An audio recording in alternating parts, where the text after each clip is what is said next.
Salut tout le monde, bienvenue sur la chaîne Le Cahier. Mon nom est Roxane, je suis collaboratrice beauté pour le blog et j'ai un look ici très glam, très couleur pour un date night avec vos chums de filles ou votre chum. Donc si jamais vous voulez voir comment recréer ce look, restez avec nous. Donc aujourd'hui, je vais commencer avec la base pour paupières de NYX, la HD base de fard à paupières. Juste pour s'assurer que le maquillage dure toute la journée. Après ça, je vais venir fixer en place la base avec l'ombre à paupières de la palette Anastasia Beverly Hills Modern Renaissance. Donc, je prends ici Tempera avec le pinceau qui vient avec la palette. Je vais commencer par l'arcane sourcilière, puis descendre, puis aller dans le creux. Ça va m'aider à mieux mélanger mes ombres plus foncées après. Ensuite, je vais venir prendre l'ombre Warm Taupe, puis ça va être, dans le fond, ma couleur de transition pour m'assurer qu'on ait un meilleur dégradé pour les couleurs un peu plus foncées. Mouvement circulaire.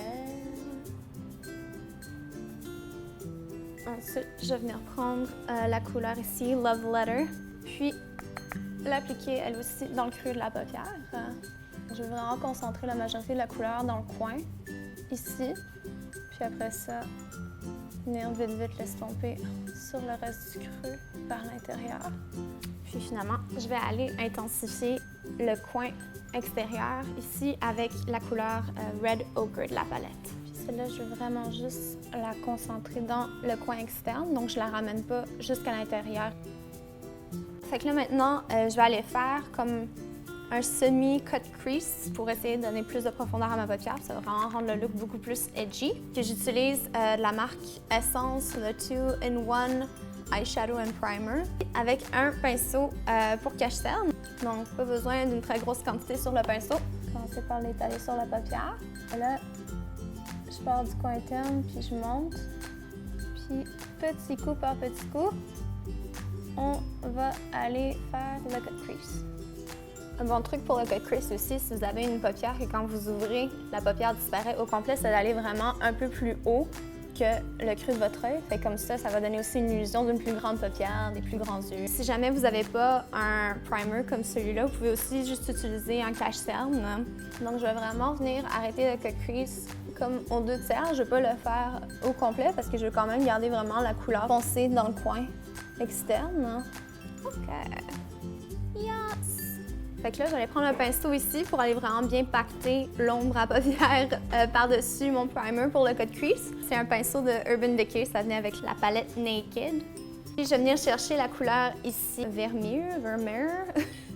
Donc c'est vraiment une couleur super belle, un peu rose gold, très brillante, scintillante. Puis même que je vais aller mouiller mon pinceau ici avec mon spray fixatif de NYX. Fait que comme ça va vraiment intensifier l'ombre à paupières, puis on va avoir un fini beaucoup plus nacré, super punché. Let's go! Yes. Il y a quand même une grosse délimitation entre le fini nacré ici, puis la couleur foncée, fait que je veux juste aller rendre la transition un peu plus douce. Donc, je vais reprendre un petit peu de Red Ochre, puis un petit peu de Love Letter ici. OK, fait qu'on a eu un petit problème caméra, malheureusement, donc il y a quelques petites affaires qu'on a manquées sur caméra. C'est pas grave, je vais vous les réexpliquer étape par étape. Donc, on n'avait pas encore le carré. Pour le traçage, j'ai utilisé mon Stila ici, Stay All Day. C'était un peu stressant. J'ai commencé en dessous du coin, en ligne continue, comme si la paupière inférieure continuait. Ligne tout droite, puis après ça, on revient avec une autre ligne, puis on remplit. Ensuite, j'ai mis mon fond de teint, donc j'ai utilisé L'Oréal Infallible, je peux jamais dire ce mot-là, Pro Glow, avec mon Beauty Blender que j'ai mouillé et essoré. Ensuite, j'ai été mis mon concealer, mon cache-cerne. Moi, j'ai le Maybelline Fit Me, que je suis dans la nuance claire. Je suis venue le mettre en triangle en dessous des yeux, sur le front, le menton, le long du nez, pour mettre de l'avant, dans le fond, ces traits-là. Puis encore une fois, avec le Beauty Blender, on est allé bien l'estomper pour la peau. Ensuite, sur le pinceau cache-cerne, je suis venue corriger, dans le fond, mon carré. Puis, on vient fixer avec une poudre. J'ai une poudre Lisotti ici, sans nom, malheureusement. Elle est super bonne, par contre. Fait qu'on vient poudrer les endroits où on a mis le cache-cerne. J'ai pris à nouveau ma palette Anastasia Beverly Hills. J'ai pris la couleur Love Letter, puis je suis venue la mettre en dessous ici, avec un plus petit pinceau comme ça de Quo. Donc, je vais vraiment venir de l'extérieur vers l'intérieur. Puis, je vais reprendre mon Red Ochre, puis un petit peu de Venetian Red aussi.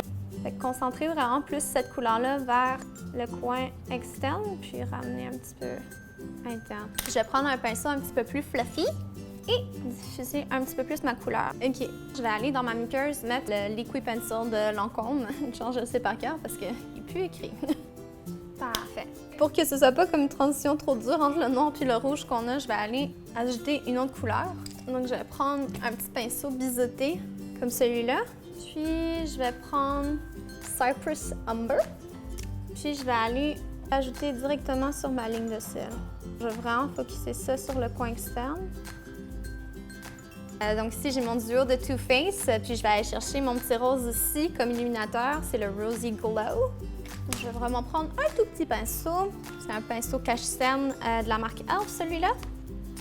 Et le mettre dans le coin. Interne de l'œil. Ça va en venir ouvrir le regard, ajouter du glam. Ouh. Oh wow! Je vais en prendre un peu. Je vais en mettre sur mon arcane sourcilière ici. Magnifique! OK, mascara. J'utilise le Cargo Boundless Lashes. Je vais juste faire les cils du haut avant parce que si je vais faire les cils du bas tout de suite, je vais avoir des traces de mascara. OK, fait que là, on va aller faire les sourcils. Je vais aller les tracer avec le NYX Micro Pencil en espresso. Maintenant, on va faire le mascara pour les cils d'en bas. C'est l'heure du contouring. Contour! Je vais aller utiliser mon pinceau Elf Angled Blush Brush. Puis, je vais prendre ma palette Kat Von D Shade and Light. Elle a eu beaucoup d'amour. Je vais utiliser la teinte la plus pâle ici, parce qu'elle a des sous-tons froids, ce qui va mieux paraître sur mon teint. Pour le blush, je vais utiliser Tarte, le blush Party, avec mon pinceau pour blush de Quo. Ensuite, j'ai utilisé ici mon Chubby Stick de Clinique. C'est, dans le fond, un illuminateur crème. Ça va aider à ce que mon illuminateur poudre soit beaucoup plus intense, beaucoup plus pétant, aveuglant, comme on l'aime. Puis c'est vraiment important d'y aller en tapotant parce que si vous y allez en frottant contre la peau, vous allez tout enlever votre fond de teint. Pour l'illuminateur pour le visage, je vais prendre le Rosy Glow de mon petit duo ici. Ouf! Yes! Sur les hauts points en haut de l'arcane sourcilière, le bout du nez. Un petit peu ici aussi. OK. On va se faire vite un nose contour. Pour les lèvres, ça va être NYX, la crème à lèvres douce et mate dans la couleur Copenhagen. OK, donc là j'ai fini la couleur pour les lèvres, fait que je vais mettre mes Falsies, c'est les Ardell Demi Wisp.